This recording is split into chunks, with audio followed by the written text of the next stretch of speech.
What's going on, Bottom Line viewers? It's Mitch here of the Bottom Line View, here to give you my NFL awards for the 2016-2017 NFL season. These are my picks for the regular season awards in the NFL this season. I'm going to go through every category from the Offensive Player of the Year all the way down to the MVP. I have a number of categories that I've filled out, and I want to hear from you guys. Who do you guys have as the MVP? Who do you guys have as the Coach of the Year? Let me know in the comment section below. These are my picks for the NFL awards for the 2016-2017 NFL regular season. Let's start off with the Offensive Player of the Year. My Offensive Player of the Year is Matt Ryan. Now, Matt Ryan will most likely be getting the MVP from the NFL, but I have another man that's going to get the MVP. For me, he's the Offensive Player of the Year. Matt Ryan is the Offensive Player of the Year because he led the 8th best offense in NFL history from a scoring standard this season in 2016. He had 117 passer rating, which was the best in the NFL. He also had 38 touchdowns to only 7 interceptions with almost 5,000 yards passing. The quarterback that is the first team All-Pro already with almost 5,000 yards passing, 38 touchdowns, the best passer rating. I'm giving the Offensive Player of the Year to Matt Ryan. I considered Le'Veon Bell a lot, but at the end of the day, because I'm not giving the MVP to Matt Ryan, I said I should give the Offensive Player of the Year to Matt Ryan because he truly deserves it, and this is the best season he's ever had in his career. The Defensive Player of the Year, I'm going with Von Miller. Now, Khalil Mack will most likely win this award, but for me, I'm going with Von Miller. Why am I going with Von Miller? Because every single game I watch this guy, he's consistently disruptive, he's consistently coming up with huge plays, and he carried his team this season. Now, him in particular didn't carry the team, but his defense and his unit carried the team. With the Oakland Raiders and Khalil Mack was carried by a great quarterback and a great offense. The Oakland defense wasn't that great. Now, Mack was great, and he had a lot of timely sacks and timely plays, forced fumbles, interceptions, stuff of that nature. But Von Miller, to me, is on another level. He's dominant. He's the best pass rusher in the NFL. He comes up with disruptive play after disruptive play in timely situations at the end of games when the Broncos needed to pull it out, especially earlier in the season. And their offense was pretty bad this year, so the defense really had to carry them. As well as last season where Von Miller and that defense was historic. This season they were still very good, but they just weren't good enough to get their team in the playoffs. But Von Miller was just, he's a special player, and I think he deserves to be Defensive Player of the Year in 2016. The Defensive Rookie of the Year for me is Joey Bosa. Joey Bosa is a guy that if he didn't miss out on like 4 games at the beginning of the season, he could have been even an All-Pro this year. He put up a lot of sacks. He was just great for the Chargers, the best pass rusher on the Chargers instantly. He instantly improved their defense, and to me, that is what a Defensive Rookie of the Year is all about. A rookie steps into their team, and he instantly makes that unit better. To me, that was Joey Bosa. He instantly became the best defensive player on the Chargers and was disruptive, was a force, and you had to game plan for him for the rest of the season once he came back and got that contract issue out of the way. So Bosa will be moving to LA, but he's going to be my Defensive Rookie of the Year for 2016. The Rookie of the Year for me is Dak Prescott. Now, it was between Zeke Elliott and Dak Prescott, but the Rookie of the Year is going to Dak Prescott. The Offensive Rookie of the Year is going to Zeke Elliott. Now, these two can be talked about at the same time. They were both on the same team, and without each other, the Dallas Cowboys wouldn't have had the same success. The Cowboys may have disappointed in the playoffs with being knocked out one and done, but they both had an impressive regular season. Prescott had probably the most impressive rookie season for a quarterback in NFL history, while Ezekiel Elliott led the league in rushing. So for me, the guy with the more gaudy statistics got the Offensive Player of the Year, and the Rookie of the Year went to the guy that's the quarterback. The quarterback has more decisions to make. He carries the bigger burden on his shoulders for his team. And he has more pressure in general. I think Ezekiel Elliott is the better player, but when it comes to being the MVP and carrying your team, you look at what the Cowboys were last year with a Matt Castle or a less than stellar quarterback without Tony Romo. You plug in a Dak Prescott this season, and they become exponentially better. He even played well in the playoffs. They just couldn't win it as a team. So I'm giving it the Rookie of the Year to Dak Prescott as the guy that is more of the MVP candidate, while Ezekiel Elliott is the Offensive Rookie of the Year who put up stellar statistics, touchdowns, yards, receiving, everything. Zeke Elliott's going to be a star in this league. He already basically is. But as time passes, he's going to become probably the best running back in the NFL in the next couple of years. So Zeke Elliott, Offensive Rookie of the Year. Rookie of the Year, Dak Prescott. Defensive Rookie of the Year, Joey Bosa. We move on to a more fun award, the Fantasy Player of the Year. And if you play fantasy football and you had this guy, you probably had a good chance of winning your league. I'm talking about David Johnson. David Johnson, to me, is right up there with Le'Veon Bell as the best running back in the NFL right now. He definitely proved it. 2,000 yards, ridiculous. Over 2,000 yards, really. Led his team right behind Larry Fitzgerald in receptions, was right up there amongst the best receivers in the league for the amount of receptions he had. He was versatile in the pass and run game. What I really like about David Johnson is he's a strong runner. He's a fast runner, but he can also act like a shifty back at the same time by being a receiver and being able to line up as a receiver and beat defensive backs on the edge as a receiver. So I like his versatility. I think he's really carried that Cardinals offense. I mean, Fitzgerald is still great, but he's slowed down a little bit. Carson Palmer had a terrible season. Their offensive line was not very good. I can only imagine what David Johnson would have done this year on the Cowboys. I mean, the guy was an absolute monster. He was breaking tackle after tackle, put up a ton of yardage, over 2,000 yards. That's very rare to do in the NFL. And you have to give the Fantasy Player of the Year to David Johnson, the guy who averaged the most points for a running back, for a player not a quarterback in the NFL for fantasy. So I'm giving it to David Johnson.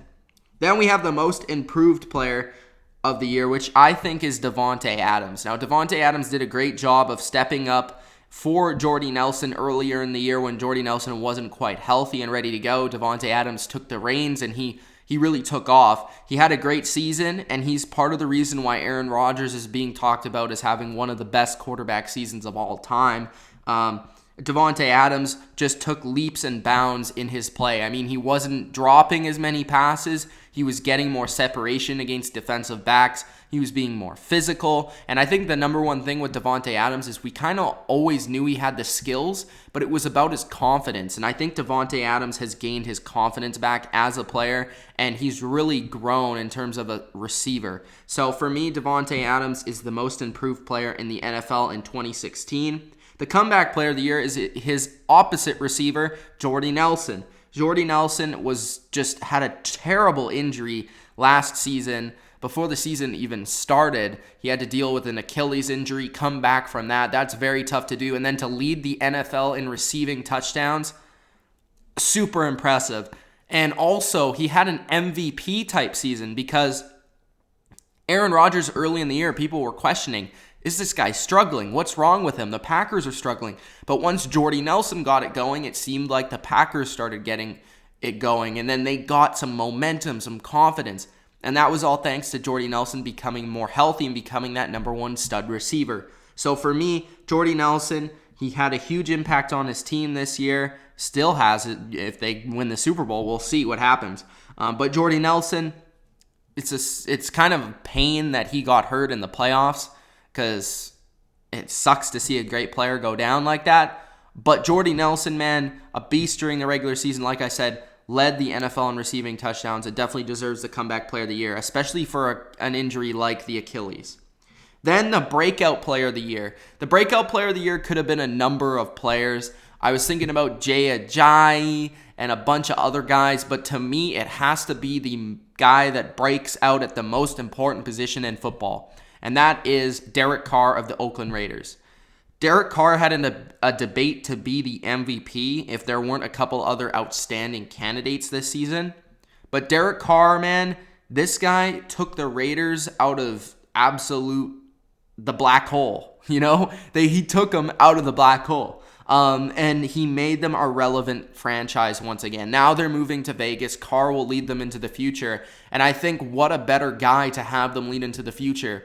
a guy that seems like he's really passionate about being a great quarterback, a guy that is really developed into one of the best playmakers at the position in the NFL. And again, Derek Carr was right there with Tom Brady, Aaron Rodgers, Matt Ryan to be the MVP at the end of the season despite getting injured. You saw what they did without him in the playoffs, and it's kind of sad to see that the Raiders, for the first time in 11, 12, 15 years, finally got to the playoffs and their quarterback was out. That sucks, but Derek Carr, to me, is the breakout player of the year because he's the guy that I think has the most potential. I could see Derek Carr being the best quarterback in the NFL. I could see Derek Carr being the next Aaron Rodgers. So to me, I could see Derek Carr being a beast. That means he's the breakout player of the year in 2016. We move on to the coach of the year. The coach of the year, to me, is the guy that gets the best out of their players, is the guy that is just puts their players in the best position to win from a week-to-week basis, is the guy that has to deal with the most off the field, on the field, scrutiny, and just obstacles every single week. And he really finds a way to get over those humps. And to me, there was a couple guys in the conversation. Jason Garrett had a very good debate to be in it. Adam Gase, I think, had a good debate because he really took an untalented Miami squad to the playoffs. But to me, it's Bill Belichick, man. He's the best coach in the NFL, and I think this season you can especially call him the coach of the year because not only did he deal with Tom Brady's suspension, but he dealt with some on-the-field things that happened. You know, he dealt with Jimmy Garoppolo going down and putting in Jacoby Brissett, winning a game against the Texans at home early in the season, a playoff team with a third-string quarterback. He won with Jimmy Garoppolo without Tom Brady. Then Gronk goes down. He has to find a way for his team to win without Gronk. He made a defense that was really, not performing in the beginning of the season, develop into the number one scoring defense in the NFL. He traded Jamie Collins. People were after him about that, and they performed. He traded Chandler Jones before the season, and he performed. I mean, Bill Belichick really did it all this season from a coaching standpoint, and that's not even to mention his GM prowess of what he did this season. But Bill Belichick is the absolute, to me, the greatest quarterback, or greatest, not quarterback, but coach of all time. And he truly deserves this award for the fourth time. He's only had it 3 times, and to me, he's been the best coach ever since 2001 in the NFL. So to me, he deserves it more than 3 times. And this year, more than any, really, with Tom Brady not playing 4 games and having to deal with a third string and not Gronk being there, you have to give the award to Bill Belichick. The MVP to me is Aaron freaking Rodgers. I mean, Aaron Rodgers has entered the top 5 greatest quarterbacks in history for me personally. I think that he does deserve this MVP award. I think Matt Ryan will get it. I think they'll hold Aaron Rodgers' first couple of games back on him, and I think they'll also hold the suspension of Tom Brady on him as well. The 3 guys, obviously, that were in this conversation were Rodgers, Ryan, and Brady. But to me, what Rodgers has done for his team, he's done the most. He has been the most valuable player in the NFL this season, and he's doing things that we've never really seen before, whether it's a spinorama around a defensive end and throwing off his back foot perfect pass to the sideline where Jared Cook glides somehow and stays in bounds. I don't know how that stuff happens, but Aaron Rodgers does it, and he performs week in, week out. He takes a team that isn't that talented and makes it better, and he's an absolute beast. He's absolutely unstoppable right now in 2016 and 2017 in the season, and I think that he's the guy that, to me, has had the least amount of help around him. I think Mike McCarthy is a good play caller, but he's not exactly the greatest in terms of X's and O's. Not nearly as good as a Josh McDaniels or Kyle Shanahan on the offensive side or Bill Belichick on the defensive side. So to me, I have to give the award to an Aaron Rodgers, a guy that lost his running back, had a receiver at running back, and sure, he had some pretty good receivers around him and a pretty good offensive line, But with that, and with all his whole secondary out on the opposite side of the ball, having to win shootout after shootout after shootout, and having to go on a stretch run where he has to win every single game is super impressive to me. And that is what the MVP is all about. When it comes down to it, Aaron Rodgers this season was the best player in the NFL to me, and I think that he should be awarded the MVP. So those are my NFL awards for the 2016 regular season. Of course, I will be doing an all-pro team as well for the 2016-2017 NFL season. That will come out probably in the next couple of days. So you guys can expect that in the next couple of days. If you are watching this at a later date, definitely check the channel out to check that out. If you are an NFL fan, subscribe to the channel if you're new. I mean, we have a ton of NFL content on this channel, whether it's recaps, previews, topic videos like this one, award videos like this one. I mean, we have so many different type of NFL videos, top 10s, discussions, all that sort of stuff. So if you're a big NFL fan, definitely subscribe to The Bottom Line View. If you are a subscriber, thanks guys for subscribing. We really, really appreciate it. If you could Gronk spike that like button, it definitely lets us know what content you like, what content you don't like. So thanks guys for watching. It's Mitch of The Bottom Line View. Let me know who you have winning these awards.